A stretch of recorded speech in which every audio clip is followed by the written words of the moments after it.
Hi friends, சில setting எல்லாம் நம்ம ஃபோனில் இருக்குது. ஆனால் இது நிறைய பேருக்கு தெரியறதுக்கு வாய்ப்பு இல்லை. அது என்னன்னு சொல்லி பார்ப்போமா?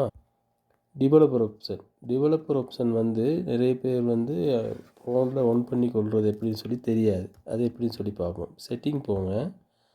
அதில் கீழே அப்படியே ஸ்க்ரோல் பண்ணி வந்தீங்கன்னு சொன்னால் அபவுட் ஃபோன்னு சொல்லி இருக்கும். அபவுட் ஃபோன் கிளிக் பண்ணுங்கள். அதில் பாருங்கள், கீழே சாஃப்ட்வேர் இன்ஃபர்மேஷன்னு சொல்லியிருக்கும். அதை கிளிக் பண்ணுங்கள். அதில் பாருங்கள், பில்டு நம்பர்னு சொல்லியிருக்கு. அது 7 தடவை நீங்கள் டச் பண்ணணும். 7 தடவை டச் பண்ணினீங்கன்னு சொன்னால் உங்களுக்கு டெவலப்பர் ஆப்ஷன், இப்போ டெவலப்பர் ஆப்ஷன் இங்கே இருக்குது பாருங்கள். இதை டெவலப்பர் ஆப்ஷனை கிளிக் பண்ணி இதில் போயிட்டு கீழே ஸ்க்ரோல் பண்ணி வந்தீங்கன்னு சொன்னால் அனிமேஷன் ஸ்கேல்னு சொல்லியிருக்கும். இந்த இருக்குது பாருங்கள், விண்டோஸ் அனிமேஷன் ஸ்கேல்னு சொல்லியிருக்குல்ல, அதை கிளிக் பண்ணுங்கள். அதை கிளிக் பண்ணி அனிமேஷன் ஸ்கேல் வந்து 0.5x வைங்க. இப்படி வைக்கிறதால என்ன ஆகும்னு சொன்னால் நம்மளோட ஃபோன் வந்து கொஞ்சம் ஸ்பீடாக வேலை செய்யும். அடுத்ததாக டேட்டா சேவர் ஆன் பண்ணி வைங்க. டேட்டா சேவர் ஆன் பண்ணுறது எப்படின்னு சொன்னால் இதில் ஃபோனில் பாருங்கள், மேலே கனெக்ஷன்னு சொல்லியிருக்கும். அதை கிளிக் பண்ணுங்கள்.